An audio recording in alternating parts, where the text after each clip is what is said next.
Bonsoir, bonsoir. J'espère que vous allez bien, vous avez passé un bon mardi. On se retrouve donc pour ce deuxième jour de live. Et aujourd'hui, je voudrais vous parler de ces erreurs en fait qui détruisent vos efforts. Salut Elodie, qui font que pourquoi tout ce que vous en prenez finalement échoue à moyen et à long terme. Et très clairement, c'est un sujet en fait qui me révolte un peu, donc j'essaie de garder mon calme. Alors, qui s'est déjà demandé, n'hésitez pas à mettre un petit cœur, à mettre un petit commentaire, à me poser vos questions. Pourquoi, dans notre société actuelle, il y a des maladies telles que le cancer, telles que l'hypertension, telles que le diabète, qui augmentent chaque année, et ce malgré toutes les évolutions médicales qu'on peut avoir, tout l'accès aujourd'hui dans ces sociétés modernes à la médication et à l'information. Et aussi pourquoi, malgré tout ça, on a des maladies qui apparaissent. Donc je peux penser notamment aux maladies, tout ce qui dit TMS, donc les troubles musculo-squelettiques, tout ce qui dit le stress, même qui s'il n'est pas reconnu comme une maladie, est un symptôme et qui peut amener à plusieurs maladies. On parle désormais de burn-out. On parle de beaucoup de choses, hypertension, qui n'existaient pas auparavant. Donc dites-moi si c'est des choses qui vous parlent, si ce sont des maladies que vous avez dans votre entourage ou pour vous-même. N'hésitez pas vraiment à participer. Et moi, ce que je voudrais vous dire aujourd'hui, c'est vraiment pourquoi, en fait, la société dans laquelle nous vivons, donc je parle des sociétés, on va dire, développées, c'est-à-dire de l'Europe, etc., on ne va pas aujourd'hui aborder ni l'Asie ni l'Afrique. Pourquoi la société, en fait, ne nous aide pas, puisque, entre guillemets, elle nous vend. Pour ceux qui débarquent, je vais toute la semaine en live. Donc de lundi, donc hier, le live est en replay sur IGTV, à samedi, 13h Montréal, 18h pour Paris, 21h pour La Réunion, pour vous parler de mon cheminement, des choses des sujets naturopathiques et énergétiques qui m'interpellent moi, et du programme Rayonne que je mets en place. Donc si ce n'est pas déjà fait, active les notifications, abonne-toi pour ne pas manquer les lives, et si malheureusement tu ne peux pas être là ce soir pour poser des questions ou que tu as raté le live d'hier, il est encore en IGTV. Je regarde juste les notes entre-temps. Donc, je vous disais aujourd'hui, voilà, moi, de ce que j'ai pu en fait, analyser, expérimenter, la société nous vend. Donc, bien sûr, certaines personnes vont s'indigner de ce que je suis en train de raconter, parce qu'elles vont me dire, mais non, je te rends pas compte de ce que tu dis, on n'est pas des esclaves, on n'est pas des femmes vendues pour des choses, on va dire, pas cool. Mais si, la société nous vend. Pourquoi? Tout simplement parce qu'elle favorise d'une part les lobbies et d'autre part en fait l'objectif de toutes les publicités qu'on voit. On n'a jamais vu de pub pour les fruits et légumes, on n'a jamais vu de pub pour une alimentation bioénergétique. On voit la pub souvent pour des aliments qui sont on ne va pas forcément entrer dans les détails enfin, nutritionnels, c'est-à-dire plein de sucre, plein de gras, mais pour des aliments qui sont morts. Donc là je suis sur un plan énergétique. Pourquoi? Parce qu'aujourd'hui, la société industrielle, son objectif, c'est de nous vendre des produits qui se consomment longtemps et à moindre coût. Et de masquer, bien sûr, ce qui ne va pas avec des saveurs, etc., pour qu'on les achète. Donc, sauf que ces produits morts, finalement, nourrissent pas notre corps. Enfin, nous nourrissent, ils nous remplissent la panse, mais nos petites cellules, elles, pour vibrer haut, capter les bonnes énergies pour qu'on soit clair d'esprit, ont besoin d'un bon carburant. Si le carburant il est mauvais, on se retrouve, on va dire, avec deux principales catégories de déchets. On va avoir tout ce qui est mucus, donc tout ce qui est les glaires, les rhumes, pour les filles, les pertes blanches épaisses. Et on va avoir tout ce qui dit inflammatoire, c'est-à-dire au niveau des articulations, au niveau de toutes les maladies inflammatoires qu'on a, et l'hypertension. Pourquoi? Parce que notre corps produit trop d'acide et qu'il ne peut pas l'évacuer. Donc il évacue comme il peut le pauvre. Et du coup, ça donne du boulot à notre corps. Et quand on ne peut pas l'évacuer, ben, ça passe par, on va dire, différents émonctoires, hein, différents éboueurs de notre corps. Et parfois, ça stagne. Et c'est ce qui crée finalement les maladies sur un plan physique. Donc là, je suis vraiment sur le plan physique. Et au niveau énergétique, comment vous expliquer, ben, si on mange quelque chose en fait, qui ne nous nourrit pas et qui ne nous aide pas à vibrer haut, ben, finalement, c'est nous qui en pâtissons, puisqu'on est un peu comme dans le brouillard. Dites-moi si c'est clair, mettez-moi des petits cœurs si c'est clair sur Instagram ou des petits pouces sur Facebook. Si vous avez des questions, n'hésitez pas, il y a le point d'interrogation et le commentaire en parallèle. Et en gros, la société aujourd'hui, donc ça va être mon deuxième point, on pourrait se dire, ok, donc on bouffe dans la merde. Donc, au début c'était tout nouveau, tout beau. Ben, nous les humains, on aime la nouveauté, on aime le changement et on aime le rapide pas cher, donc on a foncé dedans tête baissée. Avec le recul aujourd'hui, on se rend compte que la plupart des produits que nous consommons, finalement, nous font du mal. À ce moment-là, on pourrait se dire, ok, mais l'État, dans son rôle, aurait pu avoir un rôle de préserver la santé et finalement de nous rééduquer, éduquer notre palais, nous dire ok, vous mangez de la merde, on va faire quelque chose pour vous. Et malheureusement, ça, l'État ne le fait pas. On va prendre un exemple tout simple.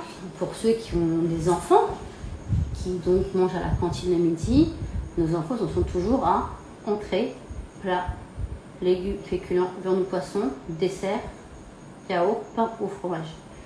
Et ça, concrètement, à terme, en fait, ça dérange votre corps. C'est beaucoup trop d'informations à traiter, beaucoup trop d'aliments qui peuvent en fait arriver à putréfaction. Donc ça donne des gaz, ça donne des problèmes digestifs, etc. Et d'ailleurs, on le voit bien, c'est que plus les gens vieillissent, plus on remarque des personnes qui sont, entre guillemets, intolérantes au gluten, intolérantes aux produits laitiers, qui n'arrivent plus à faire certaines associations. Donc ça veut dire en gros, quand il a trop encaissé, et à un moment donné, il n'encaisse plus, donc on a des signes arrivé à l'âge adulte qui fait que faut qu'on change notre alimentation. Sauf que quand, dans notre tête, depuis tant petit, on est habitué à prendre entrée, plat ou plat, dessert, et légumes et féculents et viande poisson dans un même repas, on peut nous dire au jour au lendemain, ah bah oui, mais ton équilibre acido-basique n'est pas respecté. Ok, on fait quoi? Et je veux dire, aujourd'hui, il n'y a aucune pub à la télé qui nous apprend en fait à réassocier les aliments. J'ai vu aucun cours à l'école là-dessus, à part en école de naturopathie, en école de nutritionniste. Comment rassocier ces aliments pour qu'ils soient bien assimilés par notre corps, c'est-à-dire bien décomposés et qu'ils fonctionnent à fond, qu'on puisse vraiment en retirer le maximum de nutriments, et pour qu'on soit plus malade en fait, qu'on ait plus ce rhume de gaz, d'inflation, etc. Donc on se dirait, ok, en fait, il y a un souci parce que une partie de notre éducation, on va dire culinaire, vient de nos traditions. Moi, je ne vais pas vous mentir, je suis lyonnaise et manger riz plus légumineuse plus viande, c'est quelque chose de normal et ça tue personne en fait. Et une partie vient de ce qu'on apprend à l'école, donc à la cantine, et des adultes de la cantine. Sauf qu'aujourd'hui, le coût de rééduquer et de changer tout ça, il serait très important, trop important pour l'État. Je m'explique. On a des écoles qui aujourd'hui tendent vers le bio et franchement c'est super et je pense que l'avenir il est là. On a des écoles qui essaient d'introduire des éléments végétaliens, je trouve ça très bien. On est d'accord que dans les grandes villes, la plupart des écoles, les repas ils sont faits en centrale, plein de sauces et ils sont réchauffés, réchauffés. Donc c'est pas forcément ça qui va nous faire qui va faire qu'on ait plein d'énergie et qu'on est en bonne santé par la suite. Donc il y a le coût de la rééducation. Par l'État, ça peut être possible. Le deuxième, ce qu'on va avoir, qui est un gros frein, c'est la guerre des lobbies. Alors, dites-moi en commentaire si vous avez des lobbies auxquels vous pensez. Est-ce qu'il y a des lobbies qui vous font tilt là?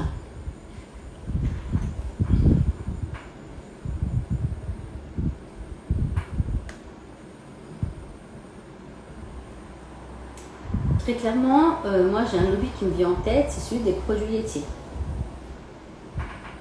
On a beau démontrer par des études en France et dans d'autres pays que les produits laitiers ne sont pas nos amis pour la vie parce qu'il y a des conséquences ben voilà, au niveau alimentaire, au niveau etc. De toute façon, le lait aujourd'hui qu'on reçoit dans les briques de lait à Carrefour, c'est pas du lait frais, hein. C'est du lait qui est d'abord réduit, qui est pasteurisé, réduit en poudre, dans lequel on rajoute de l'eau pour le vendre.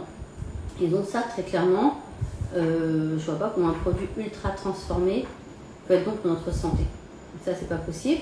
Et pourtant, malgré tout ça, malgré toutes les études qu'il peut y avoir en parallèle, on dit toujours qu'il faut consommer des produits laitiers. Donc, si vous voulez, il y a l'État et les produits laitiers, sachant que c'est quand même des... Ces lobbies, si vous voulez, ils ont un budget pub, je crois, qui avoisine quasiment les 50% de leur budget, entre la pub et la... Enfin, c'est énorme. Pourquoi? Pour nous mettre dans notre tête des trucs comme quoi? Pour nous mettre un message dans notre tête qui va rentrer à force de le voir, on va y croire. Ça rapporte beaucoup d'argent à l'État, ça rapporte dans la publicité, ils payent, hein, TF1, France 2, France 3, les publicitaires payent, les lobbies, ils en payent pour passer sur ces chaînes-là. Et en plus de ça, ça rapporte de l'argent à l'État, parce qu'ils payent des impôts, ils payent de la TVA, etc. Donc très clairement, faire confiance à l'État, pour moi c'est vraiment une erreur. Faire confiance à l'éducation nationale dans tout ce qu'on nous met dans la tête, sans faire fonctionner son sens critique, sans se dire ok je vois ça, est-ce que c'est vrai, est-ce que si je fais un test sur moi sur plusieurs mois, je vérifie l'information, ça c'est une erreur. Donc, la première erreur c'est faire confiance à l'État et aux lobbies et finalement à ce qu'on nous dit et devenir le produit de la publicité, le produit de l'État finalement. Première erreur. La deuxième erreur pour moi c'était, je l'ai dit tout à l'heure, de consommer des produits en fait industriels qui coûtent moins cher et qui ont des durées de conservation longues. C'est vrai que plus un produit se conserve longtemps, plus le produit il est mort. Enfin, je veux dire, si vous mangez une pomme aujourd'hui, vous voyez bien qu'au bout d'une heure, vous la coupez, elle commence à s'oxyder, et au bout de 2 jours, vous la foutez à la poubelle. Donc si moi, je ne mange pas un produit frais au bout d'une semaine, pourquoi je mangerais du pain ou une boîte de conserve ou un truc qui va durer plus d'une semaine? Enfin, c'est totalement illogique finalement. Ça, c'est la deuxième chose. Donc, de reconnaître quel est le bon et le mauvais carburant sur soi. Et enfin, une fois qu'on a pris conscience de ça, on se dit ok, donc je mange de la merde, je suis malade physiquement, ça c'est un matin physiquement. Je note bien que j'ai du mucus, des inflammations, des choses comme ça, et que je suis fatiguée après les repas. Ça, c'est un signe important, hein. D'ailleurs, si on parle Ayurveda, en Ayurveda, il y a 3 types de nourriture. La nourriture rajasique, c'est-à-dire généralement qui est dite excitante, hein, tout ce qui dit le café, la viande rouge, etc. La nourriture tamasique, clairement c'est la nourriture qui vous fout en flemme, qui vous fatigue. Dans cette catégorie-là, on peut mettre tout ce qui est sucre, tout ce qui est conserve. Et très clairement, en tout cas, de manière générale, dans la cuisine ayurvédique, on ne réchauffe pas ses plats, on ne mange pas son plat une demi-journée après l'avoir cuisiné. C'est aussi pour ça que j'ai arrêté de faire du batch cooking. Donc ceux qui me suivent depuis longtemps savent que j'avais à un moment donné commencé à batcher mes repas le dimanche, notamment la viande et les légumineuses, parce que j'avais un ventre très tard avec mon mari, et du coup, le dimanche, on se prenait 2 heures et je faisais au moins les plats jusqu'au mercredi. Mais à force d'étudier la naturopathie, de réfléchir et de m'observer moi après avoir mangé, etc., je me suis dit non, il y a un truc qui ne va pas en fait. Et du coup, maintenant je fais plus de batch cooking, j'essaie de cuisiner le matin et le soir, ça nous prend plus de temps. Mais tant pis, moi, les aliments ils sont frais et ça me force à cuisiner des légumes frais, et donc voilà. Donc parenthèse fin. Donc à un moment donné, il faut savoir identifier quel est le bon carburant pour soi. Ses besoins, son style de vie, parce que forcément, on ne peut pas forcément manger, je sais pas moi, de la loumi ou des fraises en plein hiver, ou manger la salade fraîche quand on habite en Alaska, enfin j'en sais rien. Donc vraiment savoir, prendre du recul sur tout ça, sur ce que la société nous met dans la tête depuis qu'on est petit, sur les publicités, sur ce que nous vendent les magasins, les produits en promotion, dire ok, cet aliment-là, quand je le mange, comment je suis après, celui-là, comment je suis après, etc. Et de définir vraiment quel est le carburant pour moi, mes besoins, mon style de vie, c'est-à-dire avoir des aliments finalement qui régénèrent et qui maintiennent la vie dans toutes mes cellules. Donc on est vraiment sur toutes les cellules. Et une fois qu'on a fait ce travail-là, en fait, très clairement on le voit parce qu'il y a un impact sur la peau, sans forcément mettre de crème, de produits, etc. Et bon, je prends mon exemple et j'ai beaucoup de clients qui me font un retour, qui me disent franchement, j'ai changé mon alimentation, enfin, ma peau a changé, je mets moins de crème, je suis moins tirée, je suis mieux hydratée, etc. Donc on a des retours sur la peau, on a des retours sur son humeur. Et très clairement, on sait qu'il y a des aliments qui agissent sur l'humeur, ça c'est prouvé, c'est radical. Également sur son sommeil. On a un sommeil parfois qui est modifié, parfois plus court, parfois plus long, mais en tout cas, c'est sûr qu'il est plus réparateur. Et sur son énergie de manière générale, c'est-à-dire qu'on est moins, je ne vais pas dire en flemme parce que c'est péjoratif, mais on se sent moins fatigué.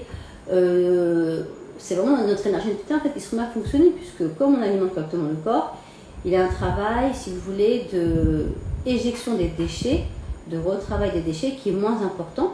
Du coup, l'énergie peut aller ailleurs.